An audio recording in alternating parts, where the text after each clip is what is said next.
Yes, Nitin, you're able to hear me? Morning, sir. You're able to hear me? Good morning, sir. Good morning. So you are giving this Yes, sir. mock in, You are audible, sir. okay, you are giving this mock in English or some other language? Good, sir. Your medium is English or Hindi? Sir, my mode of communication will be Hindi, sir. Okay ठीक है. सो नितिन आप अभी कहाँ पर हैं? Personality as अच्छा as अच्छा मैं सोचना पर्सन क्या कंटेंट कौन? हाँ नितिन, अब आप अभी आप कहाँ पर हैं? दिल्ली में जा? सर अभी मैं प्रेजेंटली इंडियन नेवी में सर्विंग हूँ और अभी छुट्टी आया हूँ सर, गाँव में हूँ। इंडियन नेवी में क्या करते हैं आप? सर इंडियन नेवी में डेजिग्नेशन है सर फिजिकल ट्रेनर और रैंक है मेरा POPT sir, petty officer physical trainer. Physical trainer. Yes sir. Okay. So training में क्या देते हैं? क्या ट्रेनिंग देते हैं आप? Sorry sir. ट्रेनिंग ट्रेनिंग किस किस तरह की ट्रेनिंग देते हैं आप? सर अच्छा, जो भी आपकी खुद की ट्रेनिंग चल रही है अभी? नो सर, नो सर, मैं एक फिजिकल ट्रेनर हूँ सर। जो भी न्यूली रिक्रूट कैडेट्स और न्यूली रिक्रूट्स ओके. रहते हैं उनको सर हम फिजिकली ऑन ग्राउंड की जो भी ट्रेनिंग रहती है बैटल्स ओके. की और जो फिजिकल स्ट्रेंथिंग जो रहती है एक न्यूली रिक्रूटेड की, उसको हम्म. ट्रेन करके एक आर्म्स फोर्सेस का सर सोल्जर बनाने में हम मदद करते हैं sir. Okay okay okay, shaping of soldiers. Okay. So मैं देख पा रहा हूँ कि आपका एजुकेशनल कैरियर में गैप बहुत ज़्यादा है. 10 में आपने 12th किया, 17 में यू डिड बीए एंड 19 में आपने किया है एमए. तो जी ये सर। इतना गैप क्यों आपका? सर एज सुन जैसे ही मेरा सर 2010 में जैसे मैंने 12th किया था, उसके बाद 2011 के अंदर मैंने सर इंडियन नेवी ज्वाइन कर लिया सर। ओके. और इंडियन नेवी ज्वाइन करने के बाद में सर एबी इनिशियो पीरियड रहता है जिसके अंदर हम सर इनिशियल ट्रेनिंग करते हैं। हम्म. और उस ट्रेनिंग पीरियड के अंदर सर एकेडमिक बैकअप हो नहीं पाता है। हम्म. जैसे जैसे हम ट्रेनिंग को पूरा करने के बाद में ज्वाइन करने के बाद में जैसे जैसे सर अपनी बैटल पोस्ट पे गए और यूनिट्स के अंदर जाने के बाद सीनियर्स ने गाइड किया, उसके बाद में सर ओपन डिस्टेंस लर्निंग से 2013 में मैंने फर्स्ट टाइम एडमिशन लिया सर। और 2016 के अंदर उसको फिनिश किया सर, ग्रेजुएशन को। तो अभी आप ऑलरेडी नौकरी में हैं, तो अभी चेंज क्यों करना चाहते हैं अपनी नौकरी? सर इंडियन नेवी में जो मैं अभी जिस जॉब में हूँ, इंडियन नेवी में मेरा जो करियर प्रोग्रेशन है वो फिक्स है सर। एज ए सोल्जर हमारी जो रैंक है वो मास्टर चीफ पेटी ऑफिसर्स रहती है, जो कि इंडियन आर्मी में अगर हम देखेंगे तो सूबेदार मेजर के बराबर रहती है। उससे हाँ. ज्यादा सर मैं करियर प्रोग्रेशन में नहीं जा सकता हूँ सर। ओके. हालांकि हमारे इंडियन नेवी में अलग कम्युनिकेशंस और अलग एंट्रेंस एग्जाम है जिनके थ्रू मैं जा सकता हूँ। और सीएपीएफ के अंदर जो मेरे को करियर प्रोग्रेशन के तौर पे एक एक्स सर्विसमैन का रिजर्व कोटा मिला है, जिसके हम्म. अंतर्गत सर मैं डायरेक्ट एक कमीशन ऑफिसर बन सकता हूँ। Okay good. सो आपका विजन क्या है? ये जो सीआईएसएफ है, इसके बारे में आपके क्या व्यूज हैं, क्या विजन है? Yes sir. सर सीआईएसएफ के साथ मैं जब 2014 के अंदर जब मेरी कोचीन में पोस्टेड थी, तो मेरे एक नेटिव हैं जो अंकल लगते हैं मेरे, वो वहां पे सीआईएसएफ में ही पोर्ट है सर कोचीन का। कोचीन के अंदर सीआईएसएफ का पोर्ट है जहाँ पे मैं फ्रिक्वेंटली विजिट करता था अंकल के पास। तो हम्म. वो जो कोचीन पोर्ट ट्रस्ट है वहां पे उनके अंदर सिक्योरिटी का काम करते हैं सर। और जो उनकी जो स्पेसिफिकेशन है वो इंडियन नेवी से काफी रिजेंबल करती है सर। इंडियन नेवी भी सर मैक्सिमम आपका पोर्ट के लिए और प्लस में देश का इंटरनेशनल सिक्योरिटी भी मेन मैरीटाइम सिक्योरिटी के थ्रू सर मेंटेन करती है। एंड सीआईएसएफ सेम फ्रीक्वेंसी पे देश के इंटरनल सिक्योरिटी प्लस में प्राइवेट ऑर्गेनाइजेशन है उनको मेंटेन करने का काम करती है। ओके. तो वहां से आपको क्या लगा? सीएसएफ के बारे में क्या सोचा, क्या फिर आपने? कुछ तो आपके सर माइंड में आया सीआई होगा. सर सर सीआईएसएफ और इंडियन नेवी में जैसे इंडियन नेवी का मेरा जो एनवायरनमेंट है सेम, मैंने हालांकि सीआईएसएफ को ज्यादा नजदीक से नहीं देखा है, लेकिन जो सीआईएसएफ का मैंने वहां पे व्यू देखा था तो वो मेरे को यही लगा कि जैसे इंडियन नेवी भी बड़ी सिटीज में सर हमारी पोस्टिंग रहती है, सेम उसी हम्म. फ्रीक्वेंसी के अंदर सर सीआईएसएफ की जो जॉब स्पेसिफिकेशन है वो बड़ी बड़ी प्राइवेट ऑर्गेनाइजेशंस हैं उनकी सेफ्टी कर हम्म. रहा है, प्लस में वो पोर्ट वगैरह पे भी ड्यूटी करते हैं सर। हम्म. तो वो जो एनवायरनमेंट है सर वो मैच कर रहा था सर, यही जान के मैंने सीआईएसएफ को फर्स्ट प्रेफरेंस रखा सर। बॉर्डर मैनेजमेंट से आपका क्या ये है अंडरस्टैंडिंग? सर बॉर्डर मैनेजमेंट काफी बड़ा शब्द है कहने को तो, लेकिन इसके अंतर्गत एज ए पर्सन आप जहाँ पे डेजिग्नेट किए गए हो वहां पे कुछ भी टाइप का इन्फिल्ट्रेशन और अगर कोई भी ऐसी गतिविधि जो कि आपको अपने देश के अंदरूनी हिस्से में गलत तरीके से आपको लग रहा है कि वहां पे इन्फिल्ट्रेशन हो रही है और ये देश के लिए सही नहीं है, तो उस जगह पे रह के आप उस पर्टिकुलर स्थान को कैसे मैनेज करते हो, वो सर मैनेजमेंट के अंडर आएगा। और वहां पे आपको क्या क्या पॉइंट सही है जो कि आपको अपने देश की सुरक्षा को सेम कंडीशन में रख सके और अच्छे बेहतर कर सके सुरक्षा को सर। नेवी का जो आपका एक्सपीरियंस है अभी, वो किस तरह से काम आएगा इस सर्विस में?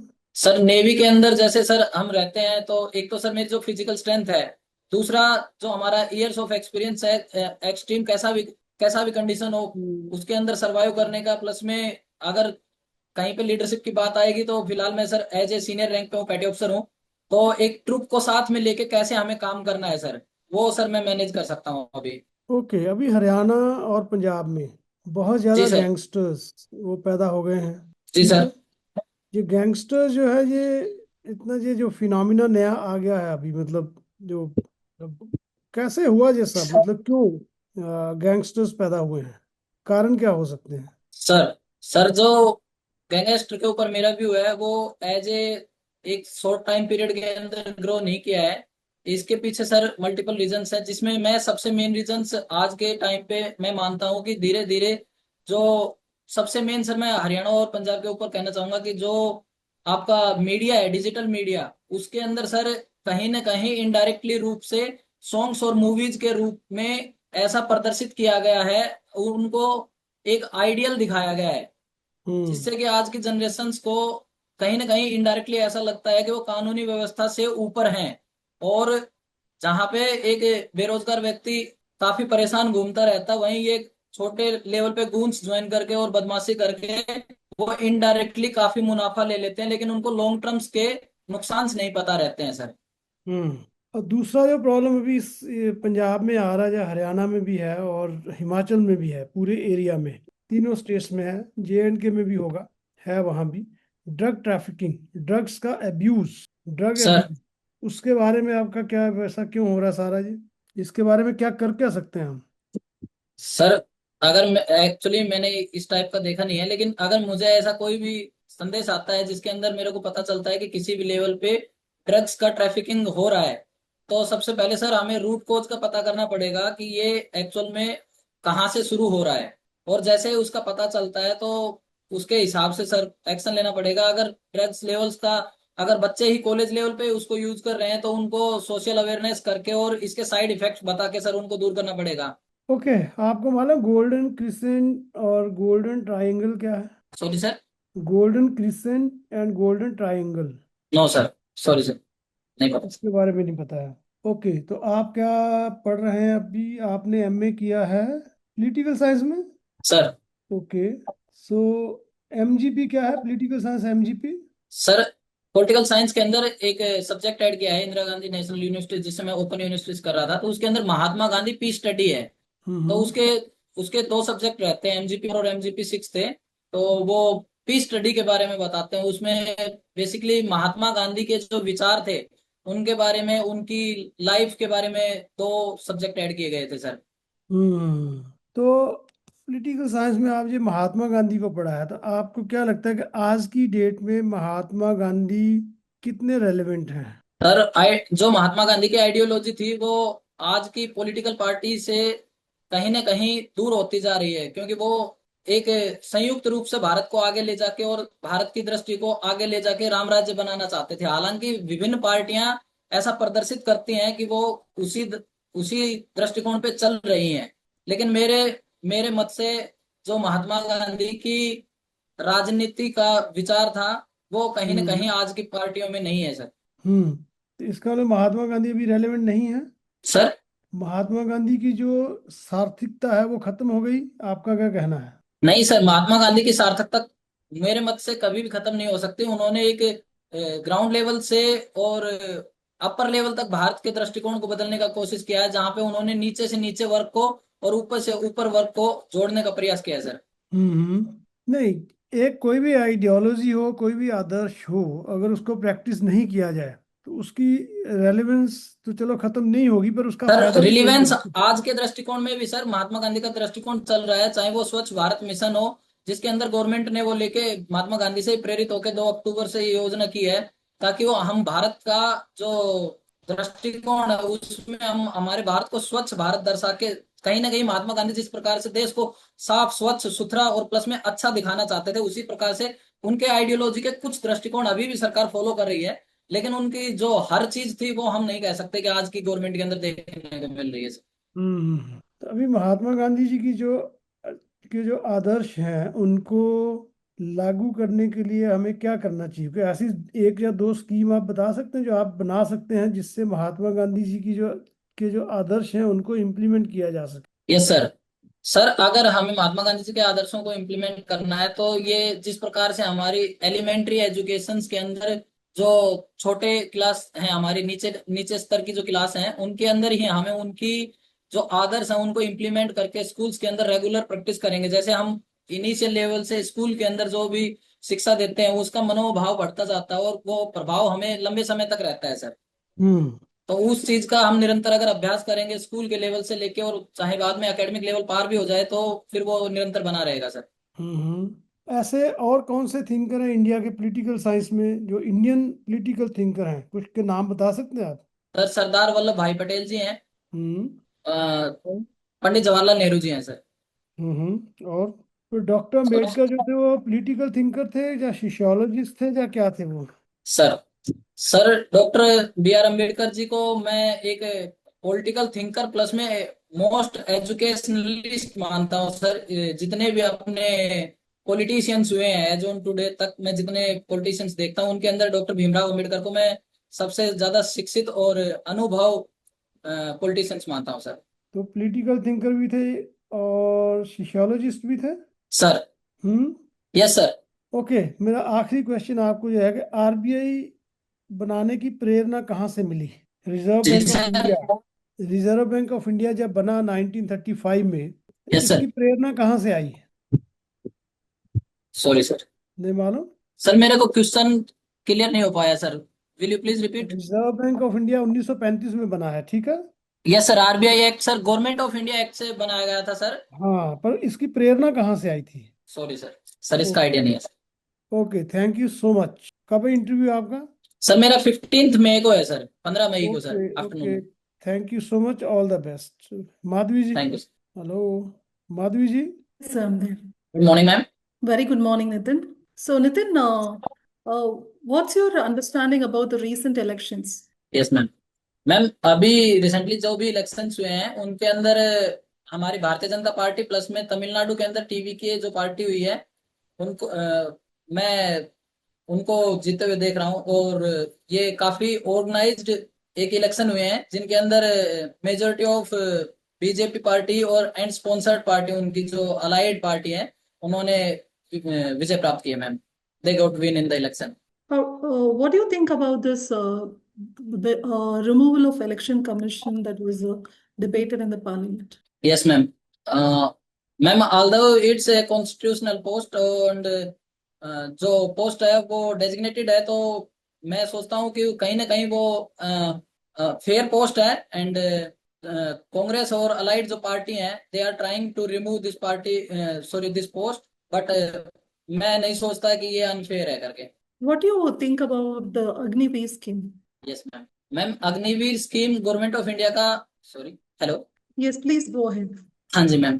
Ma'am Agniveer scheme government of India ने 2022 में इम्प्लीमेंट किया है। एंड एज पर माय नॉलेज ये एक बेस्ट स्कीम है जो कि गवर्नमेंट ऑफ इंडिया ने इम्प्लीमेंट की है।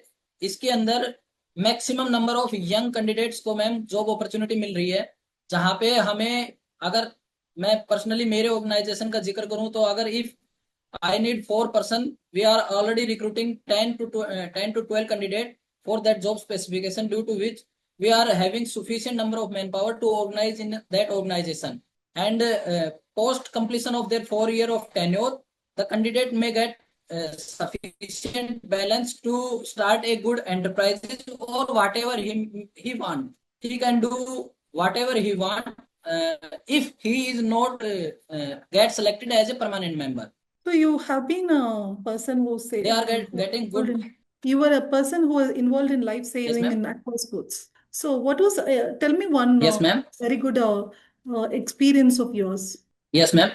Ma'am, when I was posted in Kochi in a naval ship INS Tir, me along with my friend were visiting in evening time in our personal time, and when we visit near sea, so we saw a drowning object along with a lady and his 2-year-old son, and due to my this experience and my course expertise, we saved that lady along with her 2-year son in Kochi.